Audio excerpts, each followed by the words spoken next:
በጥምቀቱ ዋዜማ ምን ተፈጠረ? ማንም ያልጠበቀው ክስተት። በዋዜማው 15 ሰዎች ተገደሉ። ለነፍሴ ዋጋ እግሬ ነሽ፣ ለነፍሴ ዋጋ እግሬ ነሽ። ሰላም ውድ የዩቲዩብ ተመልካቾቼ፣ ዛሬም ደግሞ በዩቲዩብ ቪዲዮ ወደ እናንተ ተመልሼ መጥቻለሁ። ሁሌም እንደምታደርጉት ይሄ ቪዲዮ ይሄ መረጃ ለብዙ ሰዎች እንዲደርስ ላይክ እና ሼር በማድረግ እንዲጀምሩ ስል በሉል እግዚአብሔር ስም ጠይቃለሁ። ወቅታዊና አዳዲስ መረጃ ሀገራችን ኢትዮጵያን ተዋሕዶ እምነታችን በተመለከተ ዛሬም ወቅታዊና አዳዲስ መረጃዎችን ወደ እናንተ ላድርስ ዝግጅታችንን ጨርሰን መተናል። እስከ መጨረሻው ድረስ ሰብስክራይብ እያደረጋችሁ የደወል ምልክቱን ጫናችሁ እንድታበረታቱን ስንል በሉል እግዚአብሔር ስም ጠይቃለሁ።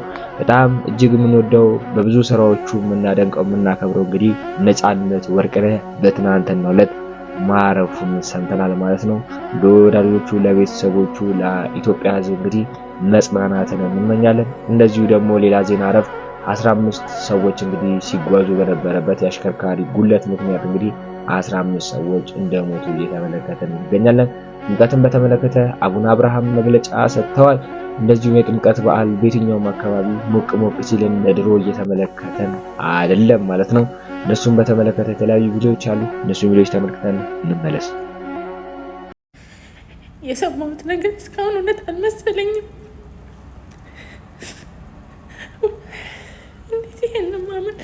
ይሄን እንዴት ማመን ይቻላል?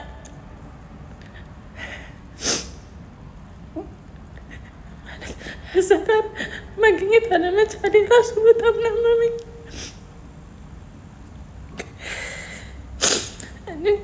ለቤተሰቦቹ እግዚአብሔር መጽናኛውን ይስጣቸው። የሁላችንንም ሳቅ ነው የወሰድክብን። እነዚህ ማመን ነው ማለት ነው። ያንተን መቀበል አልችልም ወንድሜ። እዛ ጋር አለመሆኔ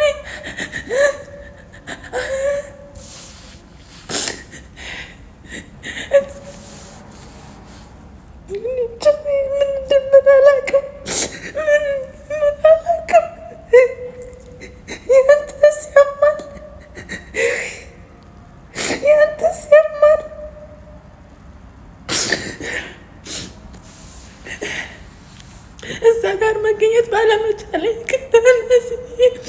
ለቤተሰቦች መጽናኛውን ይስጣቸው፣ ለወዳጆች ሁሉ መጽናኛውን ይስጣቸው። ምን ማለት እችላለሁ ወንድሜ?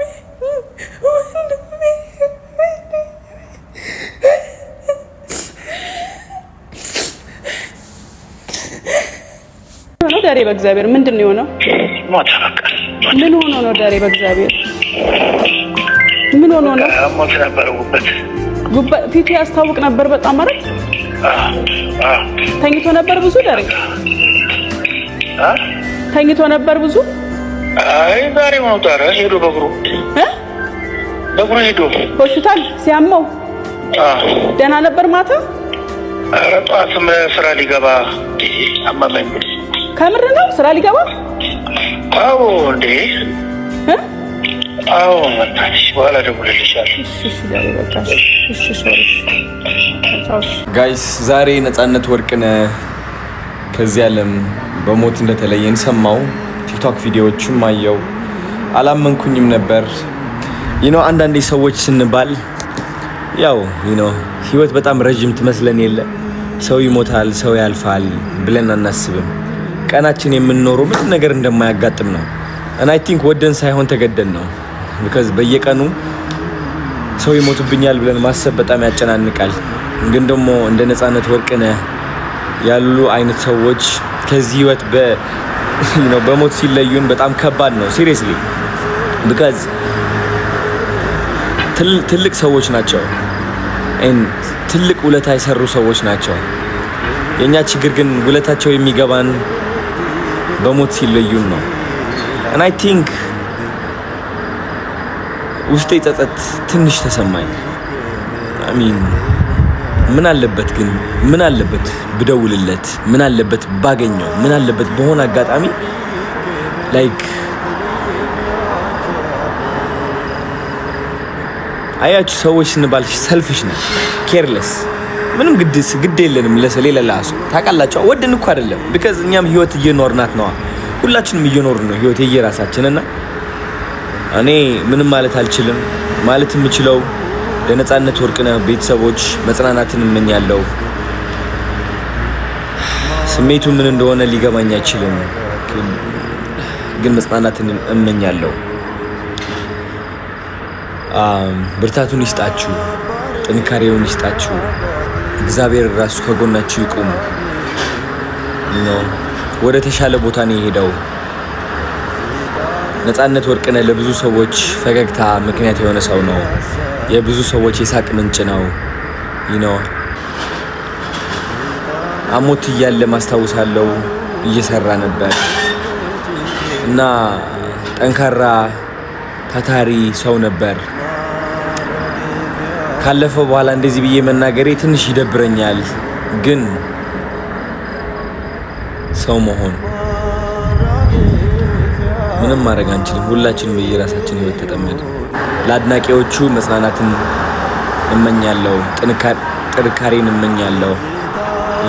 ነጻነት ወርቅነህ ያወቅኩት እኔ በኤፍቢአይ ፊልሙ ነው። በጣም ያስቀኝ ነበረ። በየቀኑ ፊልሙ አየው ነበር ልጅ እያለሁ። በጣም አማርኛ ፊልም ወድ ነበር እና ትልቅ ሰው ነው እና ሁላችንም ከዚህ መውሰድ ያለብን ትምህርት ምንድነው?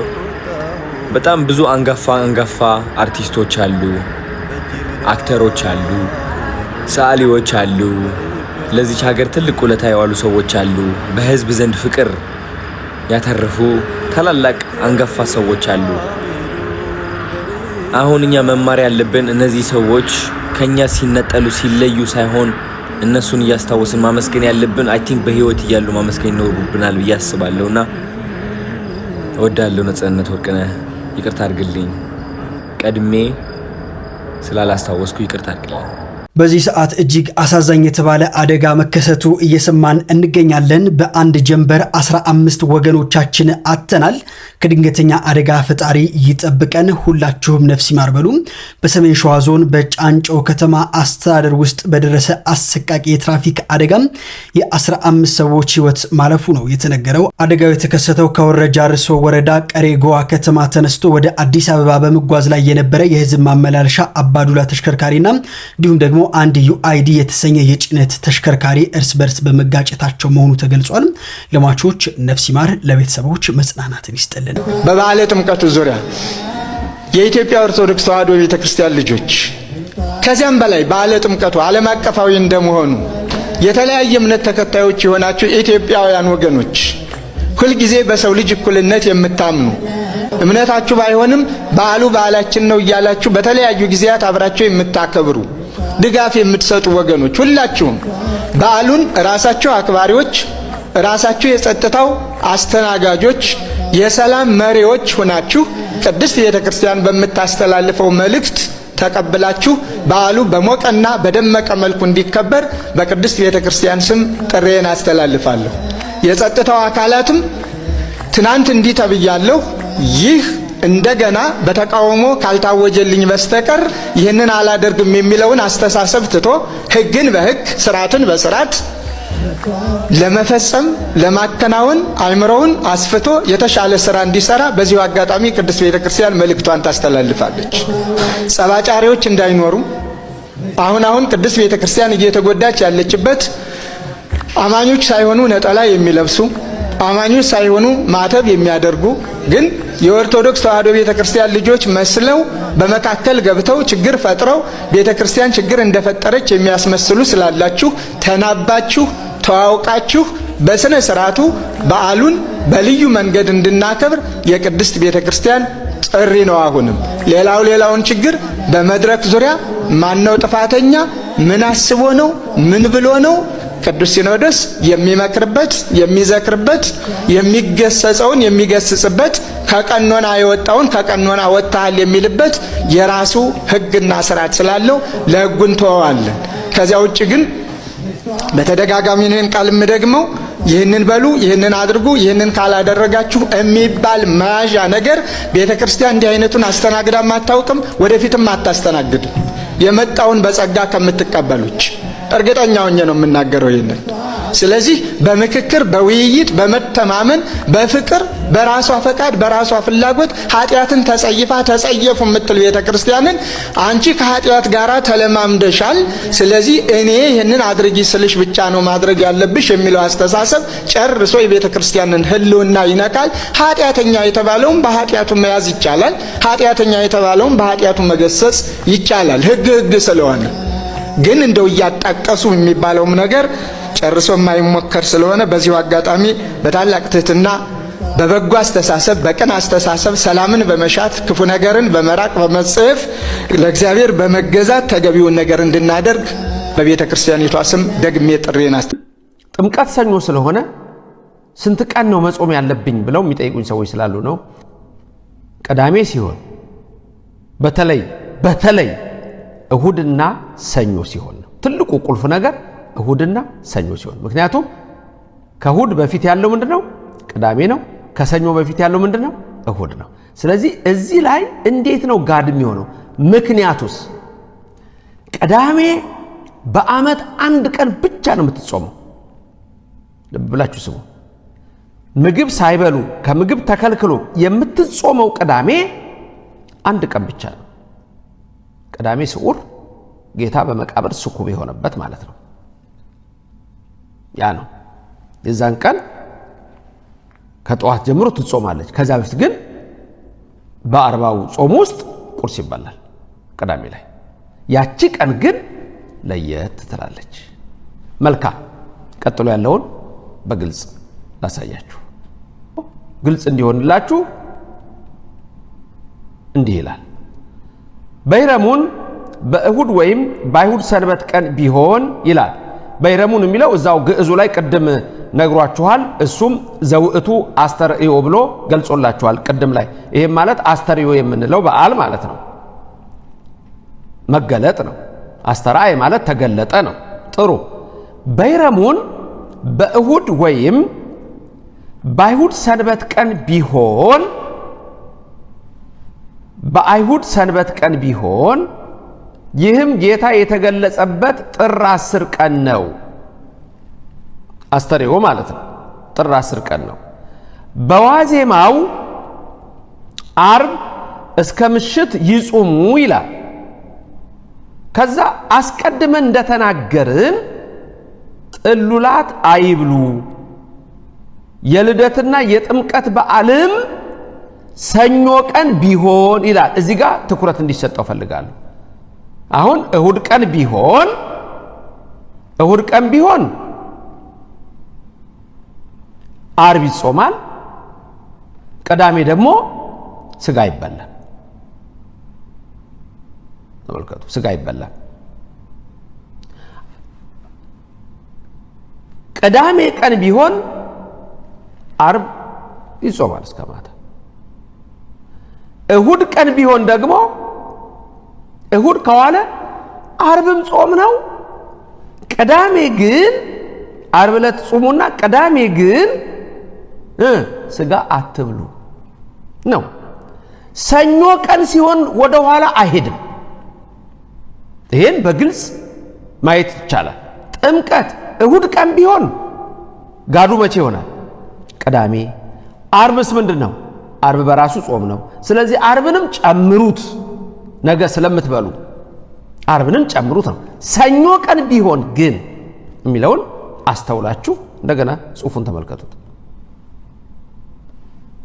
የጥምቀት በዓልም በግልጽ ነው የሚያስቀምጠው። የጥምቀት በዓልም ሰኞ ቀን ቢሆን በሰንበት ቀን ይጾሙ ዘንድ አይቻልም። አያችሁ? የጥምቀት በዓልም ሰኞ ቀን ቢሆን በሰንበት ቀን ይጾሙ ዘንድ አይቻልም። ነገር ግን ጥሉላትን ከመብላት ይጠበቁ ብሎ ያመጣዋል። ይሄም ወበዓለ ጥምቀት በዕለተ ሰኑይ፣ እሱ ላይ እንደምታዩት ወበዓለ ጥምቀት በዕለተ ሰኑይ እይትካ ከመይጹም በዕለተ ሰንበት ዳኢሙ ይተአቀቡ እምነበሊ ጥሉላተ። ስለዚህ ምን ከመብላት መጠበቅ አለባቸው? እሱ ላይ እንደምትመለከቱት የጥሉላት ምግቦችን ከመብላት መጠበቅ አለባቸው ብሎ እሱን ያስቀምጣል። ስለዚህ በግልጽ እሱ ላይ የምታዩት ሰኞ ቀን ብሎ አስቀምጦላችኋል። ስለዚህ ምንም የሚያሻማ ነገር አይኖረውም። ስለዚህ የዘንድሮ ጥምቀት መቼ ነው? አሁን እሱ ላይ እንደተጻፈው ተነግሯችኋል። ሰኞ ነው በቃ። ስለዚህ ሰኞ ስለሆነ ጋዱ መቼ ነው? እሁድ ነው። ቪዲዮቹን እንደተመለከታችሁ ነው። በተለያዩ ፊልሙ፣ በተለያየ የኮሜዲ ስራው፣ በተለያየ ተውኔቱ የምናውቀው እንግዲህ ነፃነት ወርቅነህ በትናንትናው ዕለት በድንገት እንዳረፈ እየተመለከት እንገኛለን። ነፍሱን ይማርልን። እነዛም የሞቱት ወገኖቻችን በግፍ ያለቁትንም እግዚአብሔር አምላክ ነፍሳቸውን ከአብርሃም ከይስሐቅ ከያዕቆብ ጋር ለዘላለሙ ይደምርልን። አቡነ አብርሃም እንግዲህ ብዙዎች አባት ሆኖ በማይገኙበት ሰዓት አባት ሆኖ ተገኝተው ይህን መልእክት ስላስተላለፉልን በጣም ነው የምናመሰግነው። እድሜዎት እንደ ማቱሳላ ይርዘምልን፣ በረከቱ ረድኤቱ ቡራኪው ይደርብን ለማለት ፈልጋለሁ። ኦርቶዶክሳውያን ባለማተቦች በሰሜን በደቡብ በምስራቅ በምዕራብ ላይ የምትገኙ በተለያየ ዓለማት ሀገራት ክፍለ ሀገራት የምትገኙ ይህንን የዩቲዩብ ቤተሰቦች ሆናችሁ ይህንን ዩቲዩብ የምትከታተሉ ሰዎች እንኳን ለብርሃነ ጥምቀቱ በሰላም አደረሳችሁ። ኦርቶዶክሳውያን ባለማተቦች የተካርንም ቢመስልም ነገር ግን በሰማይ የሚያከብረን እግዚአብሔር አለና ኦርቶዶክሳውያን ባለማተቦች ሁላችንም በሃይማኖታችን እንጽና ለማለት ፈልጋለሁ። ያ ሁላ የደም መስዋዕትነት የተከፈለው ለዚች ለአማናዊት ቅድስት ቤተክርስቲያንና በሰሜን በደቡብ በምስራቅ በምዕራብ ላይ አጥንታቸውን ሲከሰክሱ ደማቸውን ሲያፈሱ የነበሩ ኦርቶዶክሳውያን ባለማተቦች ለኛም ለቤተክርስቲያንም ለራሳቸው ነውና ባካችሁን ኦርቶዶክሳውያን ባለማተቦች በሃይማኖታችን ሁላችንም እንጽና ለማለት ፈልጋለሁ። እንኳን በድጋሚ ለብርሃነ ጥምቀቱ በሰላም አደረሳችሁ። ሰብስክራይብ ያደረጋችሁ የደወሉን ተጫናችሁ አበረታቱን እስከመጨረሻው ድረስ ማለት ነው። ወቅታዊና አዲስ መረጃዎችን አደረስን። በጣም እንወደው የምናከብረው ሌጀንዳችን ነፃነት ወርቅነህ እንግዲህ ነፍሱን ይማርልን እያለን እኛ ከወዲሁ እንሰናበታችኋለን። ሰላም ቆዩ።